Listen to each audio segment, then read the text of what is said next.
जो आमदार है, यहाँ के महापौर है, यहाँ के नगर सेवक है, यहाँ के एमएलए है, जो भी है मिलजुल कर उनका ही पेट नहीं भरता है तो 2 साल में हमें बिल्डिंग कहाँ से बना के देंगे, हमें फ्लैट कहाँ से बना के देंगे।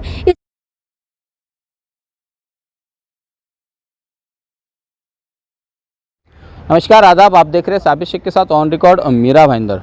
दोस्तों, एमएमआरडी की तरफ से 127 करोड़ रुपए बीएसयूपी योजना के लिए मंजूर क्या हुए, मीरा भाईंदर शहर की राजनीति अचानक से उबाल पर आ गई।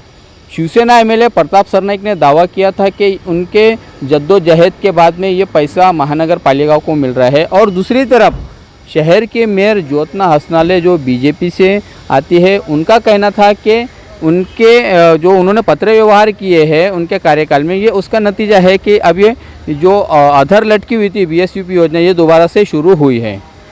ये जो राजनीति हो रही है इस वक्त बीएसयूपी योजना को लेकर, हमारे साथ में इस वक्त स्थानीय निवासी रामभुवन शर्मा है। हम उनसे जानना चाहेंगे कि सब क्या चल रहा है। आपके जो विधायक हैं शिवसेना के प्रताप सरनाईक जी, उनका दावा है कि उनका जद्दोजहद, उनकी कोशिशों का नतीजा है कि 127 करोड़ रुपया अभी इस वक्त मंजूर हुआ है। क्या कहेंगे आप? सरनाईक साहब का कहना सत्य है।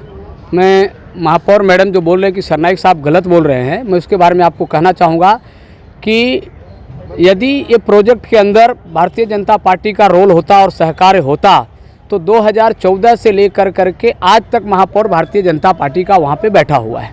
उसके बाद मीरा भाईंदर मनपा पे सत्ता भारतीय जनता पार्टी की है। यहाँ के नगर सेवक 2007 से जो क्षेत्र पे अपन बैठे हुए हैं, 2007 से लेकर के आज तक के नगर सेवक भारतीय जनता पार्टी की है। केंद्र में 2014 में भारतीय जनता पार्टी की सरकार आई, महाराष्ट्र में भारतीय जनता पार्टी की सरकार आई और मुख्यमंत्री भारतीय जनता पार्टी के देवेंद्र फडणवीस बने।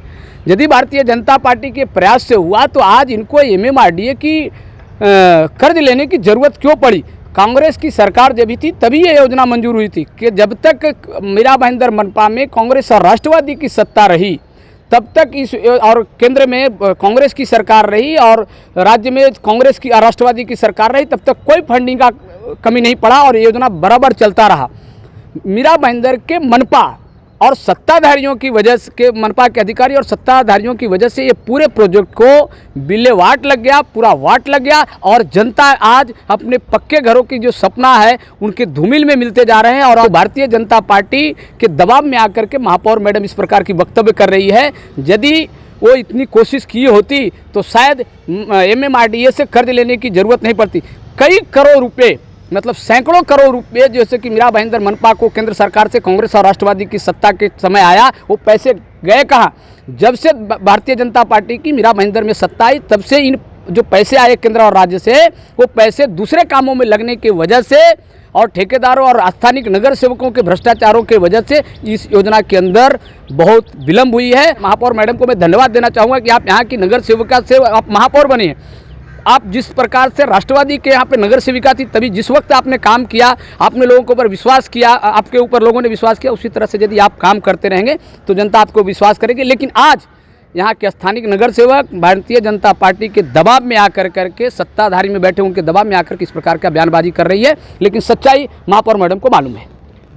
रामभुवन शर्मा जी, 2010 से लेकर 2014 तक का केंद्र सरकार, राज्य सरकार ने इस बीएसयूपी योजना के तहत यहाँ पर फंडिंग भेजी थी। उस वक्त तो आप भी राष्ट्रवादी कांग्रेस पार्टी में थे, तब भी तो भ्रष्टाचार हुआ है, तब आप क्यों खामोश थे? तब आपने क्यों इसके खिलाफ में आवाज़ नहीं उठाई? मैं हमारे दर्शकों को बताना चाहूँगा कि उस वक्त जो टेंडर जो निकाला गया था उसमें जो रेट जो तय किए गए थे वो आज के रेट के बनिस्बत दुगना थे।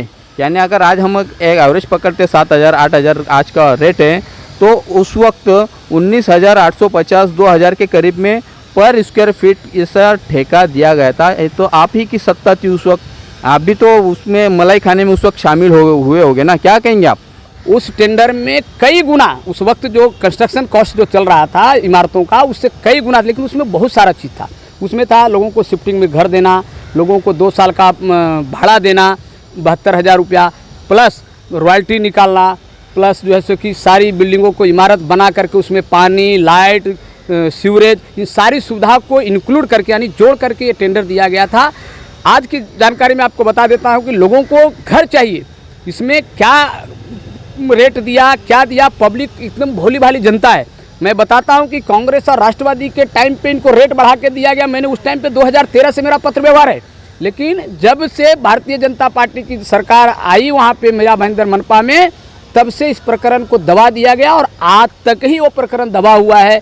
मैं क्या बोलता हूँ, ये शिवसेना ने लाया कि बीजेपी ने लाया, वो बगल में रख कर करके सभी लोग मिल कर इस प्रोजेक्ट को पूरा करें। गौर गरीब जनता जो रास्ते पे पड़ी हुई है उसको वापस पक्के घरों में लाएं। उन नगर सेवकों को शर्म आनी चाहिए, जो मैं भी उसमें से आता हूं, मैं भी अपने फ्लैट में रहता हूं, जो एक एक दो नगर सेवकों को फ्लैट लिए हैं, लेकिन जो बेचारे जिनकी पूरी ज़िंदगी की कमाई, उनके बाप दादा की कमाई इस घर के अंदर लगा है, उनको आज घर से बेघर है, उनको घर में लाने की काम यहाँ के सत्ताधारी लोग, नगर सेवक, महापौर और विधायक, क्या बोलते हैं उसको, खासदार, ये सभी लोग कोशिश करें, पालक मंत्री कोशिश करें, महाराष्ट्र सरकार कोशिश करे, सभी लोग मिलकर के, सभी पक्षीय लोग कोशिश करें और इस योजना को जल्द से जल्द साकार करें। मैं ही सबसे विनंती करता हूं। रामभवन शर्मा जी एक छोटे कार्यकर्ता है शिवसेना के, उन्होंने बहुत अच्छी बात कही कि सभी राजनीतिक दलों के नेताओं को, चाहे वो बीजेपी के हो, कांग्रेस के हो, शिवसेना के हो या अन्य किसी भी दल के हो, सभी को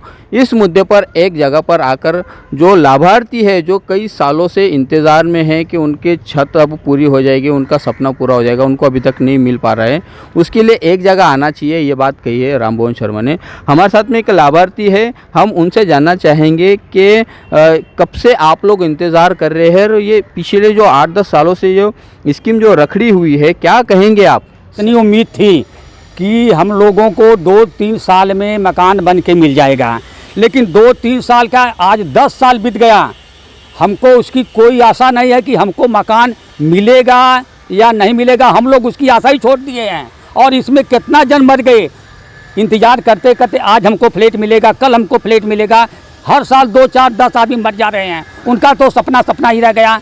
लेकिन राजनीति में क्या राजनीति है, या बीजेपी का हो या शिवसेना का हो, वो तो मैं नहीं जान सकता हूँ, वो तो लोगों के, जो बड़े लोगों की बात है। हमको सर जी यही है कि हमारा मकान मिलना चाहिए और हमारी दुकान मिलना चाहिए। इस वक्त महानगर पालिका में नए आयुक्त आए हैं, हाँ। उपायुक्त भी नए आए हैं, अधिकारी लगभग नए हैं, हाँ, ठीक है, इनसे आप क्या उम्मीद रखते हैं? क्या अब जो बताया जा रहा है कि 2 साल में इस योजना को पूरा कंप्लीट किया जाएगा, 2 साल में आपके घर कंप्लीट तैयार हो जाएंगे, आप उम्मीद रखते, यकीन मानते इस बात पर कि 2 साल में हो जाएगा? सर जी, जैसे 12 साल बीत गया, ऐसा करते करते तो हमको क्या यकीन है कि हमको 2 साल में मिल जाएगा। सर जी, हमारा और एक रिक्वेस्ट है, हम लोगों का जो बचा है, जो दुकान बचा है, ये बिल्डिंग बन रही है, इसमें हमको शिफ्टिंग कर दें, फिर आगे का अगर उनको तोड़ने का है तो तोड़ दें, लेकिन हम लोगों का इसी बिल्डिंग में था और इसी बिल्डिंग में रहेंगे। और इनको बिल्डिंग का काम करने का है, मतलब 20 फुट का रास्ता उधर से है, 20 फुट का रास्ता इधर से है, पीछे से मिट्टी काटे, हजारों गाड़ियाँ इनका मटेरियल का आ जाएगा अंदर। ये दुकान तोड़ने की कोई आवश्यकता नहीं है। और ये बिल्डिंग का जो है, ए लेवल से, मतलब ए बिल्डिंग के जो है 10 फुट पीछे, और वहाँ पर संडास बना है, उससे 8-9 फुट पीछे ये बिल्डिंग बैठ रही है, तो ये दुकानें तोड़ने की इनको क्या आवश्यकता है? ठीक है, ये है स्थानीय निवासी जिनका कहना है कि जो जिस तरह से यहाँ पर बिल्डिंगें बनकर तैयार हो रही है, तो उसमें भी यहाँ पर इन लोगों का राय मशवरा लेना चाहिए, इनकी सूचनाओं को भी महानगर पालिका ने, ठेकेदार ने निर्देशन में लेकर आगे काम करना चाहिए। हमारे साथ में स्थानीय निवासी जो समाज सेविका भी है, उनका क्या कहना है इन प्रोजेक्ट को लेके, बीएसयूपी योजनाओं को लेकर उन्होंने भी काफ़ी पत्र व्यवहार मनपा से किए हैं, कई भ्रष्टाचारों का भी उन्होंने उजागर किया है कि जो लिस्ट बनी थी लाभार्थियों की उसमें भ्रष्टाचार हुआ था, उसको भी उजागर किए हैं।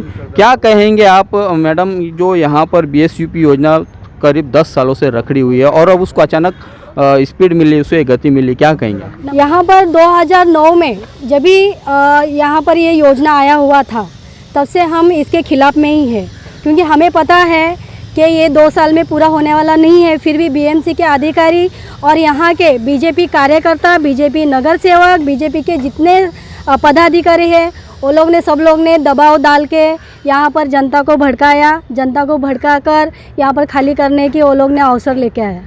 आज जनता इस हालत में है, 500 के ऊपर पब्लिक आज मर गए हैं, लेकिन जो मरे हुए पब्लिक है, उसके जो बच्चे हैं, उनको अगर बीएमसी में जाएंगे कि हमारे डैडी मरे हैं या मम्मी मरे हैं, उनका नाम का अभी हमें दिया जाए, जो घर है जो लाभार्थी हुए हैं वो दिया जाए। तो बीएमसी के अधिकारी जो है जो अभी है खम्बी साहब है और जो भी है वो बोलते हैं कि तुम कोर्ट में जाओ, कोर्ट में जाके तुम्हारा जो भी पेपर है वेरिफिकेशन करो, कोर्ट से तुम एप्लीकेशन डाल के तुम करवा के लेके आओ, तभी जाके तुम्हें जो तुम्हारे डैडी के नाम से या मम्मी के नाम से लाभार्थी हुआ है वो हम तुम्हें दे देंगे। लेकिन गरीब जनता के पास कोर्ट में जाने के लिए 10,000 20,000 नहीं है। यहाँ पर जो रह रहे थे, जो उसकी मम्मी बर्तन घस के जो घर चला रही थी वो मर गई है, और जिसका जो बच्चा ऐसा इस तरीके से 18 साल का 17 साल का, वो कहाँ कोर्ट में जाएगा घर के लिए? ये बहुत बड़ी बात है।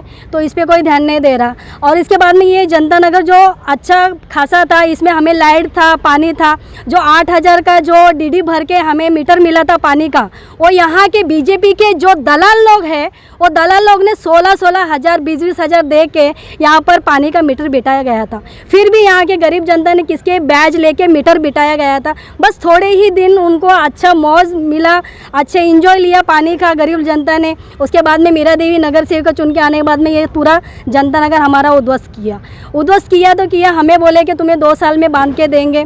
उसके बाद में 2 साल में तो बांधा नहीं। आज 10 साल बीत गई, करोड़ों रुपए आए हैं बीएमसी में, तो करोड़ों रुपए आए वो कहाँ गए? एमएलए ने खाया, नगर सेवक ने खाया, जितने महापौर आके गए, महापौर बदली हो गए, आमदार बदली हो गए, किसने खाया ये हमें आज तक कुछ पता नहीं है। क्योंकि गरीब जनता वहाँ तक पूछने नहीं जाती है। हम ठहरे समाज सेवक, हमारे कोई सुनता नहीं है। हम थोड़े कुछ बोलने जाएंगे तो हमें भी फिर लड़ाई झगड़ा के इसमें फंसा देते हैं। इसलिए हमें जितना हमारे पास आईपीएफ है, जितना ताकत है, हम करते हैं।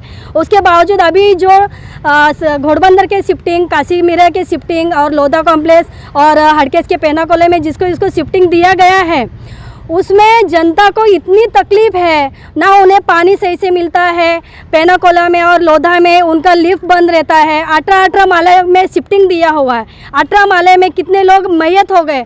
उन्होंने ऊपर से मैयत नीचे उतर के लेके आए, नीचे से मैयत ऊपर लेके गए हॉस्पिटल में से।